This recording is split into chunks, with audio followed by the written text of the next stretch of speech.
match once in a while. But let's not just cross brands constantly, because that just hurts, in my opinion, the brand split as an overall thing. So oversaturation kills things. You're right. But I'm all for another Brock Lesnar AJ Styles match if they want to put that on. I'm all for that. That I am for. You are 100% on the nail on the head there. The thing about this is, again, and you guys have both hit on it, there's not a real brand split. I mean, they're just guys on different shows, but they could cross over at any time. There's no real there's no real mystique to it. Like it's that too, yeah. Yeah, and so if you're going to do it, like I'm of the mind of like only do this maybe the 4 times a year when you have the big, the big 4, whatever we want to call the big 4 major events now, and the rest of the time you have a brand that Backlash is that's your guys' show, and you guys now you get Extreme Rules or whatever, and you split it up like that so that when you've got the 4 big ones, the crossovers mean more. It means something when Shinsuke gets to take on Roman or something like that, which is what we don't have right now because they're different brands. But like that would be an example of like if you wanted to do that at Mania or SummerSlam or something like that, then that would be a big deal. So, but they're not committed to doing that. That's the thing. They are committed to, we have chocolate and we have peanut butter, and we're going to have a lot of chocolate and peanut butter whenever we want it, because that's just what Vince likes to do. Well, but what you laid out there, you're talking about going back to the old way where they each had their own pay-per-view sets and every other one basically was for someone else. Again, the only problem with that is the time difference between the pay-per-views for the brand. So Raw gets Backlash and SmackDown gets Money in the Bank. Now Raw doesn't have a pay-per-view now until Extreme Rules, which is 2 months. But it gives them too much to build stories up to that. So that's the thing. So they don't have to flash boil everything now. I get that, and in theory that sounds great, but like we're seeing now, is that too much time between big shows? Or do you put a special Raw together to have big matches that are pay-per-view caliber? I don't know if there's a thing they can do for that. It's an interesting conundrum, but yeah, I mean, they have to have a wall up. And the biggest problem that WWE has with this brand split currently is that they don't have separate teams.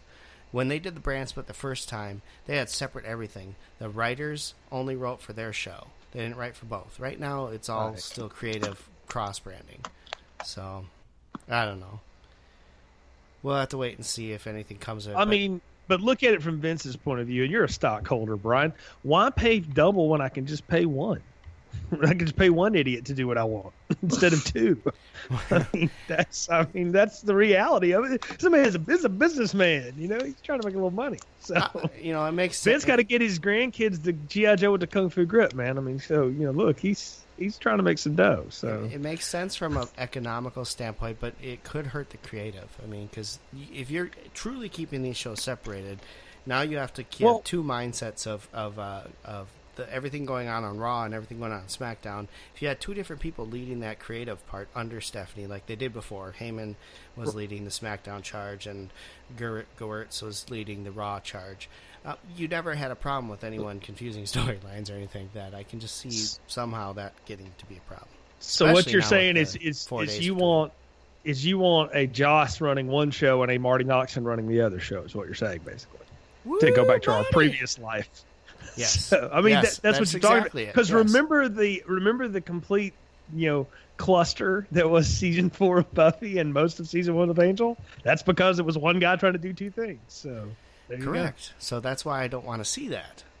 Do you have any idea what we're talking about? I know those shows. I've just never watched them, but I can understand. Okay. Yeah. So, okay. I was like, I know I just derailed us into that, but no big deal. Yeah. So. Yeah, and for those who don't know, Jay and I used to host a podcast called The Art of Slaying, which looked at Buffy the Vampire Slayer, the TV show. So that's what he's referring to. But didn't that have who starred in that show? Sarah Michelle Gellar, Freddie Prinze. Okay, yeah. Yeah, all right. Former WWE creative writer Freddie Prinze Jr.'s wife. That's right. Oh my God! We're gonna start saying former like it matters. Like former WCW World Champion David Arquette is actually getting back into wrestling. Is he really? Are you serious? Good for him. Have you not seen that on Twitter? Yeah. He's no, a champ. I have not seen that. Former champ. Former world champ, Brian. You better get that straight. two things. Was It's real. WCW's title really a world title at that point, though? I mean, come on. Yes, it only changed 16 times in like 5 months. Yeah. And one of them was Arquette, and the other one was Russo. I'll take that over having Brock hold it title and never defending it. I'll take I am such a historian for this stuff, and I love watching old stuff, even if it's trash, because it's fun. Like, I have way more fun watching older stuff, even if it's garbage, than stuff that like I can predict so easily anymore. I mean, anybody can, Juice, you're speaking my language. Earlier this week, I went back and rewatched WrestleMania 1 just because I was doing some stuff around the house and clean up. The heat that Koloff and Sheik got in the garden. Yeah. Oh, man, you can't buy that now. Roman wishes he could get booed like that. I mean, holy cow, man. And just imagine, too, Jay and Juice, like, back then, people believed that this was all real, too. Oh, yeah. It was still real, damn it. I love it. They attacked them guys. Yeah. It's pretty good. If you want something fun that's awful yet still satisfying, go back and watch WCW Great American Bash 2000 and Bash at the Beach 2000. Oddly enough, I love those are entertaining as heck. 2000 are one of my favorite shows. I love them all. Geez, you're speaking my language, man. I was down for that. Oh, yes. New Blood Rising is one of my favorites from the Russo Bischoff era. I was in a WCW family. We always watched Nitro. We taped Raw, and I was growing up in the 90s, and this is all I enjoyed, and now it's on the network. And they just added Thunder, all the Thunders. I mean, you watch that stuff, I can't watch the the Now product and find any enjoyment out of it. I could go watch old WCW Saturday nights and watch Ricky Steamboat double chicken wing some jobber that became a referee later, and I'm more entertained than half of what I saw on Raw this week. Fantastic stuff. I started watching Raw in order from the very first show. I think I'm like 40 episodes in now. But it's fun because they were so bad back then. So bad. But it was fun to see because the angles that they were running and how they did it is so different than what they do today, but makes it entertaining as heck. I also am my goal is to get to the Monday Night Wars and then start watching WCW Nitro from the beginning. See, that was just happening for me in real life, man. Like me and my buddies in college would go over to one dude's house and we would just we would watch Nitro and tape Raw, then throw the Raw tape in and watch that. And that was that was my junior and senior years of college. Pretty much through grad school, I was watching those, and I was in the South, so I was a WCW guy at heart. So I was, I was Wolfpack all the way. Everybody. In college, we had start and watch a whole bunch of WCW shows. Yeah, in college, and my freshman year of college, I was across the room from a huge wrestling tape trading guy, right? He had tapes and tapes and tapes of wrestling. So every Monday night, we had our doors wide open because we would both have wrestling on. I had 2 TVs in my room at the time, so I had Raw on one muted and WCW on the other with volume because I was a WCW guy. And he was always watching WWF in his room, and we would just go back and forth like, oh my god, did you see this? And it was fantastic. Those were the days, man. Those were the days, and now you just kind of fast forward through half of Raw, or you watch. I it on literally Hulu, start Raw now an hour in, so that I can fast forward through segments I don't want to watch and commercials. You and I have texted back and forth during that. I can attest that is true. So I'll wait an hour after it starts to start watching. It's good times, I'll tell you. As soon as we're done with this, I'm gonna be hopping right back into some old stuff because I just got an itch for it now. There you go. Look, man, I'm telling you that old Nitro stuff is as good as any of it ever got. The whole era, particularly you get into what people call the latter eras, where it's falling apart. That's actually really good television. As a television show, you never knew what the hell was going to happen. And they had good workers there that nobody knew. You look at the guys like Jason Jett, who is ECW guy, Easy Money.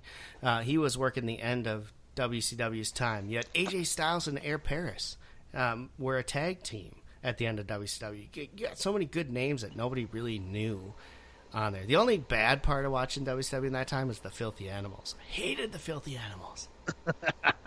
Hey man, give me Conan and Perry Saturn and and all those guys all day. Give me Mike Awesome powerbombing one of the guys of ICP on the giant bus, and him sliding off and him not being able to catch him. Yep. Give me somebody hitting Buff Bagwell in the back of the head with a foreign object, and I've had Give me guitars. Give me Jeff Jarrett and guitars. Slap nuts. That'll work all day. And when DDP can diamond cutter somebody off the top rope, money. Yeah.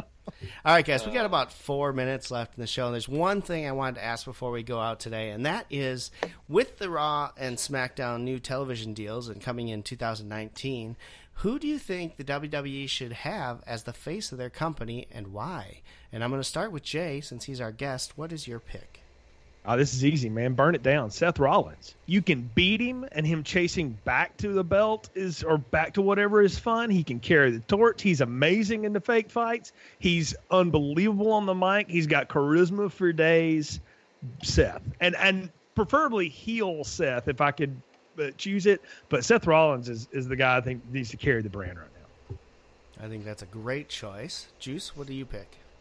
My first inclination when I saw that we were going to go over this is Seth Rollins. Now, I'm going to discuss why in a second, but I won't say that I won't rule out a Roman Reigns if his character direction was a little bit different. If he didn't have to win every time and have this mentality of being the guy that's the underdog, like a John Cena, if it was more of a natural character, I do like his reactions that he gets from the crowd, and I think it's very polarizing, and he has the look of a guy that can dress up and be on your Today shows and such. But Seth Rollins has that look as well, I think. He's got a very interesting look, I think. More of a modern look. He's the CrossFit Jesus, you know. He looks so unique. He's ripped, exactly. He's jacked. He can pick up big guys and do Phoenix splashes and all this other stuff. But he has that look, and he's very charismatic. And, you know, and he's great with the fans. I think he's a likable guy all around, and I think they definitely should, you know, give him the torch to, you know, burn it down. Yeah, it's 2 votes for Seth Rollins, and I don't disagree with either of you on that. And as much as I really want to say it should be AJ Styles, the guy's going to be 40, and I don't know how much longer he's going to be able to go at the rate he goes. Hopefully a while, but if I'm looking towards the future and starting that now, I think I'm going to go with someone along the lines of a Braun Strowman. I think he could carry the team, and I think he's fairly young. So I'm going to say him because he's a big guy, and Vince loves big guys. Here's my only rebuttal to that, Brian, is he is so much of a monster-looking guy, and they build him up as such just a freak of nature and a destructive force that it's hard to see vulnerabilities in him. Like you can see Seth play vulnerability, but Braun's not really good at playing vulnerability. You saw pretty good vulnerability versus Finn Balor. I mean, this is a small guy, Finn Balor, and he took it to him 2 weeks ago on Raw and did okay this week. But I think they can. I guess he was kind of vulnerable when Roman tried to murder him 3 weeks in a row too. That was vulnerable. That's vulnerable.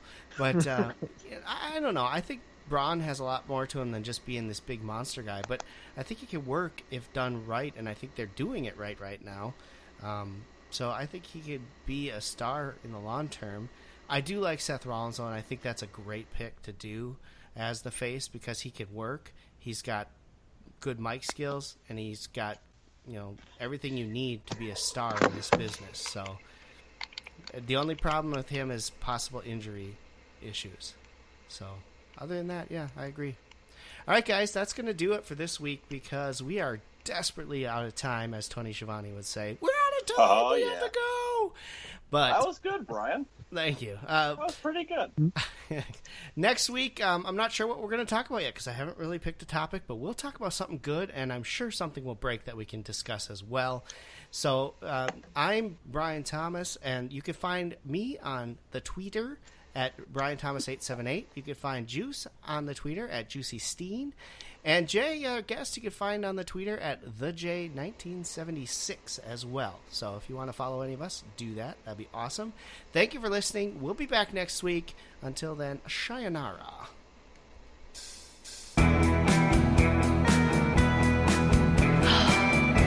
It is exhausting being so talented.